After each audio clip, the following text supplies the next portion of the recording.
Good morning, evening, afternoon, I'm Tita Cat. Welcome to my channel. Today we are playing an adventurer's tale. Woo. Previously, I kept going on mercenary missions because that's the path I'm going for and that's what I'm doing. And we got images and stuff of the Lich King and how she handles business. And yeah, it's pretty scary. So, we are going to continue our mission with Grynia. We're going to talk to Grynia. Yes, we're going to pursue this event.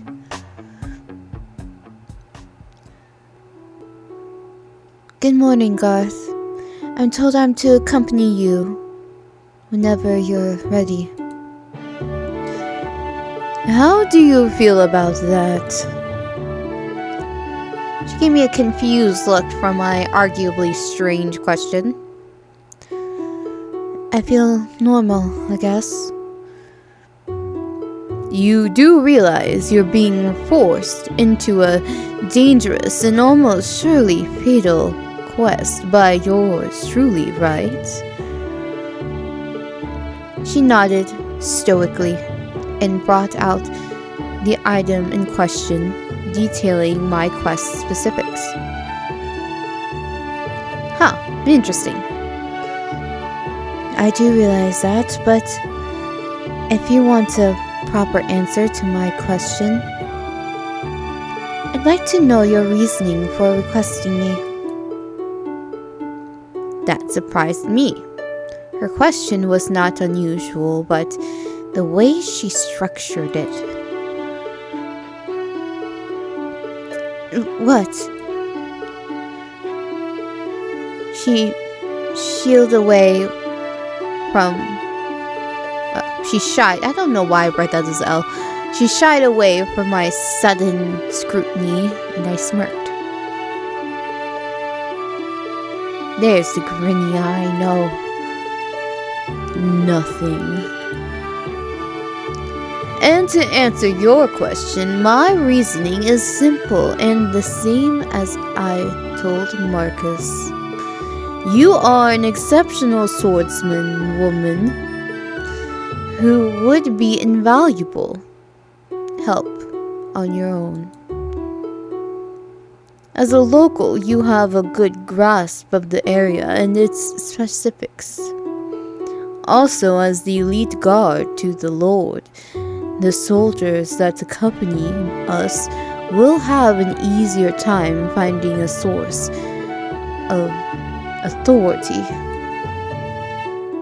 She sucked in breath from my heavy praises given so freely. It was one thing to compliment her womanly look that had been scorned, and another to compliment the reason that led to such an outcome in the first place. I saw there in her eyes affection burrowing its way into her mind, and heart against or in league with her best wishes. Thank you, Garth. I nod suavely. We'd best get moving on soon then, Grynia. You know the caravan location? Grynia nods herself. I will meet you there, and we will allow the caravan to assume their journey when you arrive.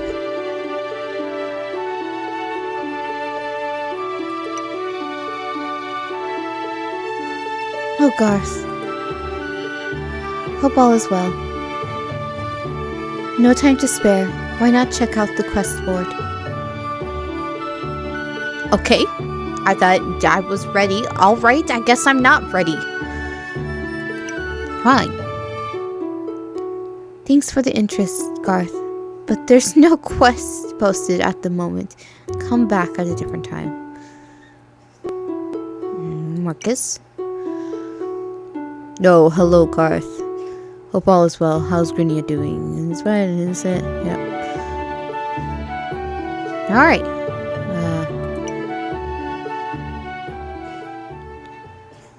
Mercenary Guild. Outer Guard. Help with the monster thingy. It will take half a day to pursue this quest. Continue? Well... no. Let me look at, we have all the health. We have all that. Okay. I guess we will continue.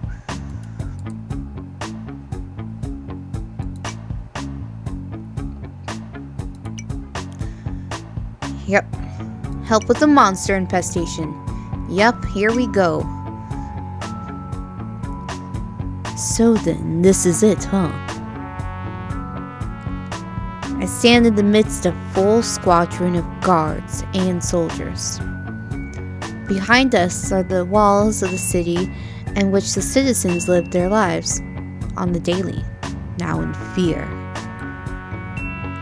Before us is a large horde of monsters that would make even the bravest fellow's heart run cold. Oh my. Am I going to fight like 2 of them and like it's going to be just narrative after that? Because I need experience.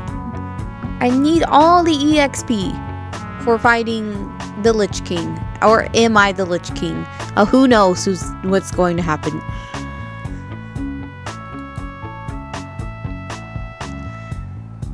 We are tasked with defending this village until the residents can evacuate to safety. I happened to be in the area, so I offered to give my help in the end. The group defenders consists of city guard and some warriors around and about. There are also some mercenaries who pitched in for reasonable reward afterwards. Naturally, as the only adventurer, I made de facto commander of this army. I look at the fellows arrived beside me and sigh internally. This is going to be tiring. Adventure Garth, look! Behind the monster army, an eerie-looking fellow can be seen to hold command over them. So, the ringleader appears, huh? I glance at the fellow sharply, marking his bizarre features in my mind. The best way to break an army is to defeat the leader.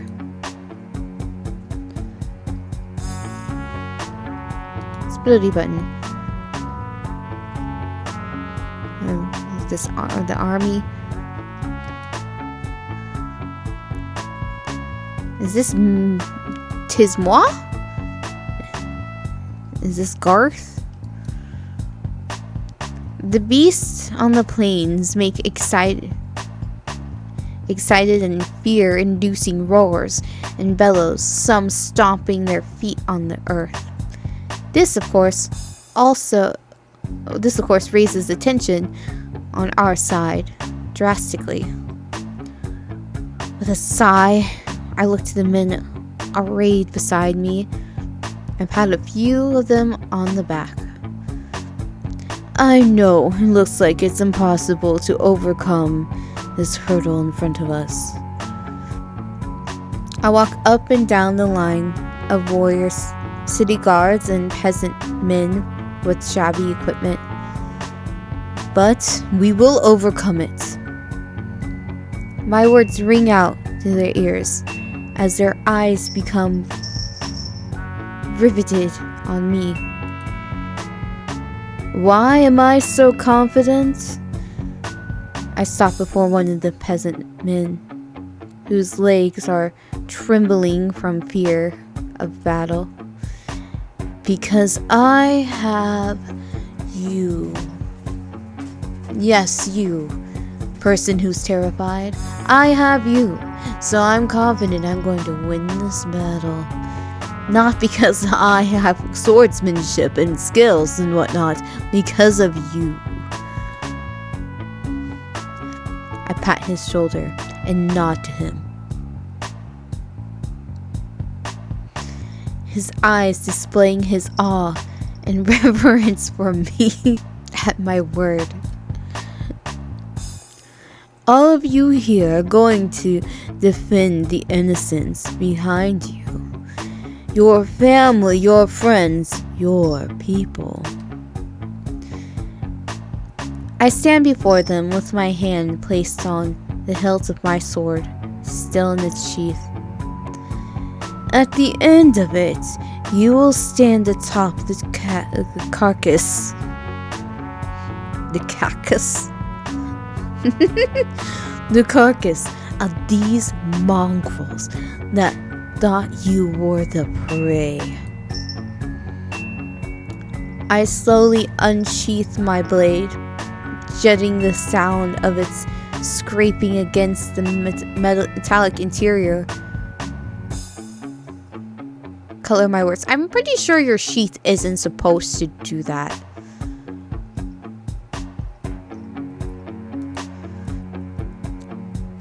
And you will be victorious! My words are drowned out by the deafening roar of the human voices filled with excitement and valor, no longer weighed down by fear. The sounds even drown out the beasts arrayed before us, and some of them even display fearful expressions. The enemy commander and I both give the same directive to our troops, as they both roar and charge at each other wildly. Both sides rush at each other with weapons swinging and eyes reddened from rage, excitement, and bloodlust. Both sides are incomparably clear on one point. At the end of this battle, only one side will be left standing. This is a battle that would only end with a full rout.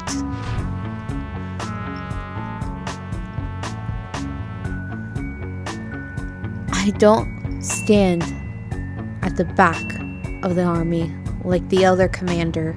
Instead, I rush with my men and begin slaughtering our foes. The roars of the beasts and war cries of men mingled as both sides clashed, limbs, hooves, and heads flying about. Heads are just flying about? Is this a French Revolution? Even though the humans were outnumbered, we made up for it in terms of unity. The beasts all fought alone, some even going as far as to fight each other for prey. Our men, however, entered into smaller formations I taught them at the last minute to defend each other's backs. The beasts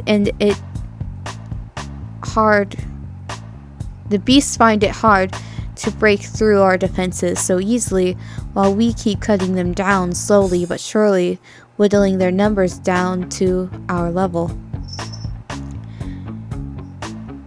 Beastmaster simply watches all this without moving an inch, as if he were merely a spectator in this fight. Alright, it's about time I showed off. Didn't I already unsheath my weapon? Why did I sheath it and then unsheath it again just so I could make a point and emphasize the thing that I'm about to do? Seems like nothing you should be doing in the middle of a battle, but whatever. I walk forward and brandish my blade, much to the surprise of the men beside me. Didn't I already have it? What was I fighting with before? Never mind. After all, walking into a mob of enemies alone seems like suicide in the eyes of any sane man. But soon they calm down. The reason is simple. I begin a massacre of my own. Okay. Here we go.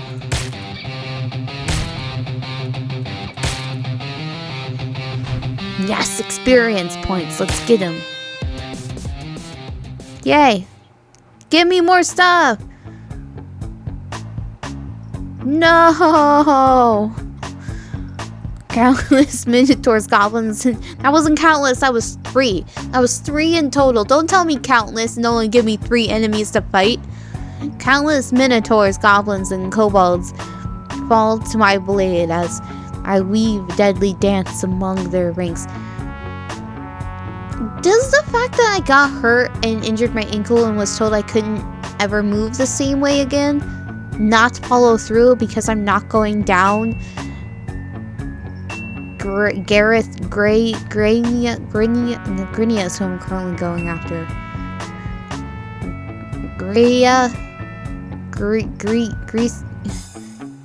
The white-haired girl. Her path. Like, because I didn't go down that way, I'm able to just move however it went, or is this just a non-connective story? Like, is it a non-connective story, or have the people forgotten that I'm supposedly not able to do this anymore? Howling around me is blood, flesh, and the pain of death signals my wanton destruction. Soon I am unable to hold it back anymore. I burst into a maniacal laughter. Like that. I don't technically enjoy killing living things, but I'm not really averse to it either. And creator, take me. It's absolutely fun to look cool on the battlefield like this. The monster army is whittled down to a bare few. I leave to my allies to handle.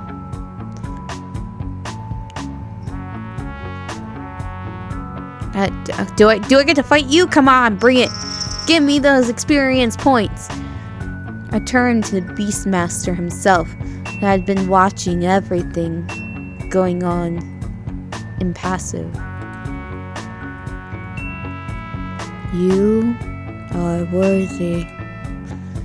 That's not what you should be worried about at this time. Cool! Experience points! Aw, man.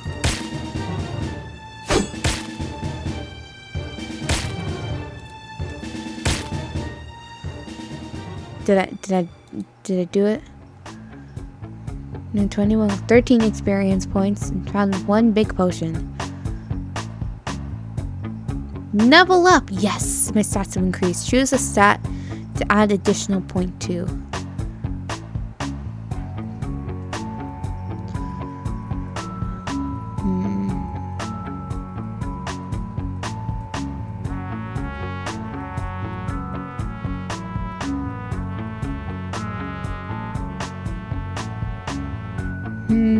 See, I really wish I could look at my party so I can see what my current stats are, like, at a time like this, but it doesn't give me the option. Like, see, look.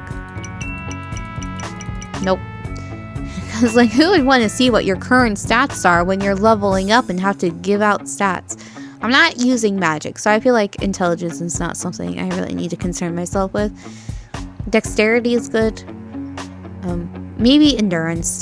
I'll make myself more more durable. I rushed towards his position while brandishing my blade. Yes, you're brandishing your blade again. With a sharp swipe, I aimed to dismember the ring. Dismember? Okay, that seems inefficient in the middle of battle. You could just cut off his head or something if you're that skilled, but no, you have to cut off his arms and legs and first. The ringleader of this army, but find his body is no longer stood before me. In fact, all I can see is a piece of aged parchment silently floating in the air. I pocket it and turn to the remainder of my ragtag army. Today, we were faced with the destruction. We fought against... Oh, sorry, Garth. today, we were faced with destruction. We fought against our inevitable fate. And we won! God, you're the best! Is what I assume he is thinking is happening. He's Garth. He thinks he's the best. I mean, he does seem pretty talented somehow. Even though he's level 1. But like, it's magically, he's automatically the best in narrative? But sure, fine. I feel like he has a lot of skills that I don't actually have and can use, but he seems to have in story. The men cheered loudly at my words, banging their hands on their chests all the while. Always remember, nothing is stronger than our will to protect those we love. That is our will to fight.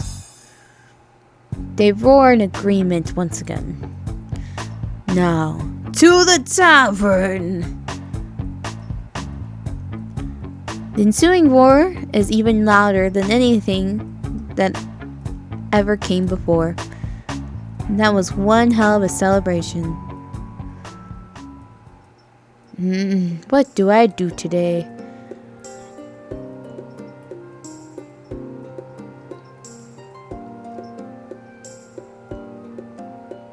Current timer. Morning days remaining. 15. Alright.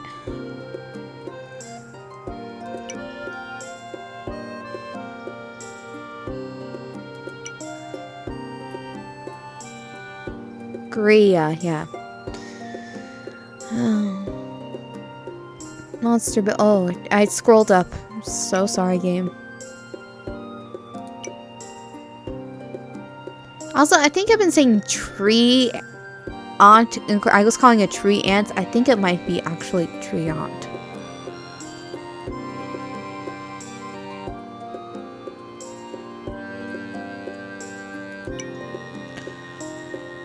The caravan. Looks like my objective is to escort the caravan to safety.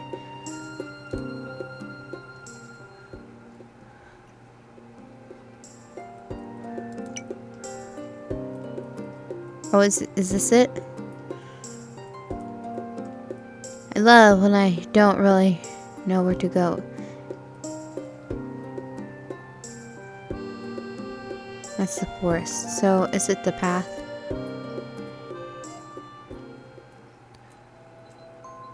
To pursue this quest, continue. Yep. Yep.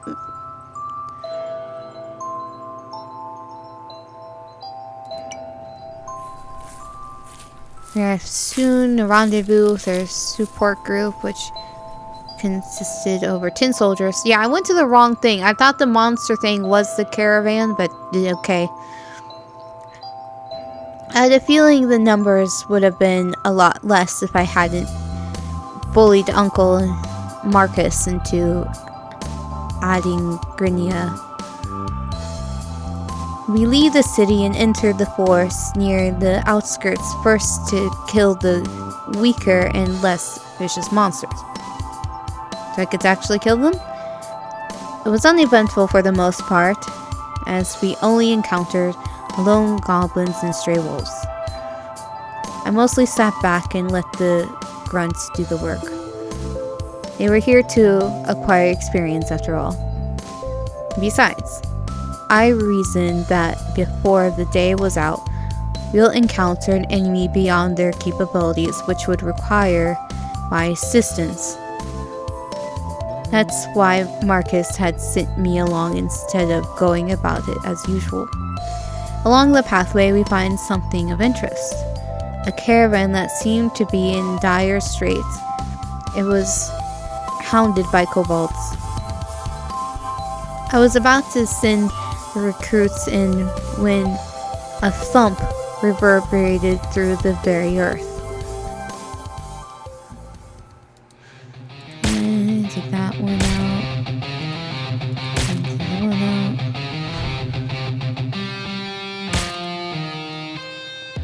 victory. Received 14 gold and 10 experience points, and I found a rusty helmet. The sound echoed once again, and again, toppling the little monsters as well as the less dexterous of our group. I was about to chide them when I see the source of the noise. Or, to be precise, the source of the noise saw me.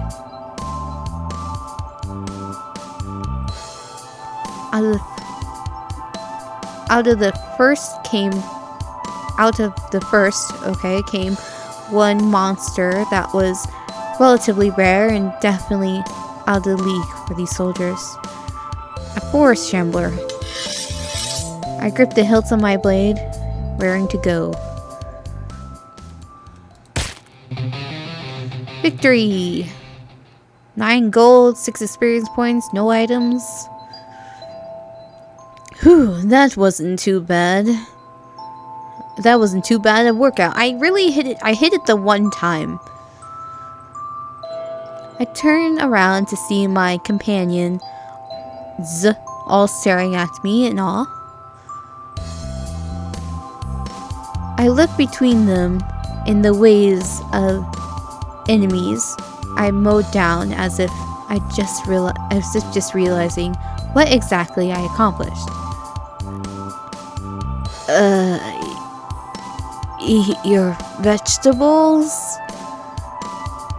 My weak remark was met with blank looks. I simply shrugged and motioned to the caravan. Walking to it, I knock on the door and inquire as to who may be inside. Out comes a family of 4, a father, mother, and 2 children, 1 boy and 1 girl, of about the same age.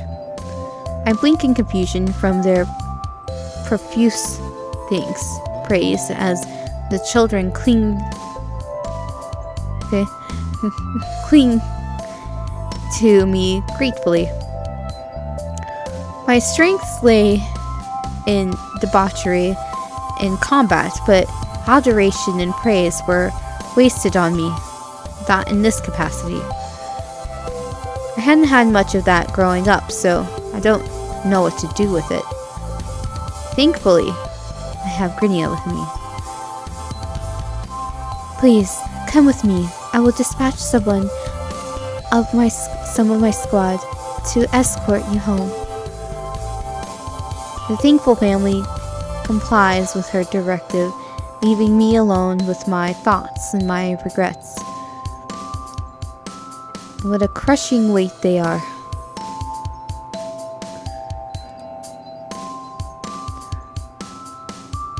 We regrouped after some of time weaker. The weaker squad members were sent back as escorts for the family. Our number was reduced considerably, but honestly it was inconsequential in this scheme of things. As we walked, Grinia sided up to me and gave me the side eye. What was that back there? I sighed mentally. Damn, this girl and her observations. Instead of playing coy, I decided to drop the games. Listen, yo, I'm like this rich noble dude. Like, you know, I had one of those rich noble dude backgrounds, and I can't handle praise in that way. I mean, like, do praise me because I'm awesome and great, but like, don't praise me like that because I don't know how to deal with genuine shit because I'm noble dude, man, bro. Go Garth. Alright. So we'll end the episode here, and we'll see what truth is spilled from Garth's lips in the next episode. Is he going to share all the tea with Grinia? These names in the next episode. Until then, see you next time.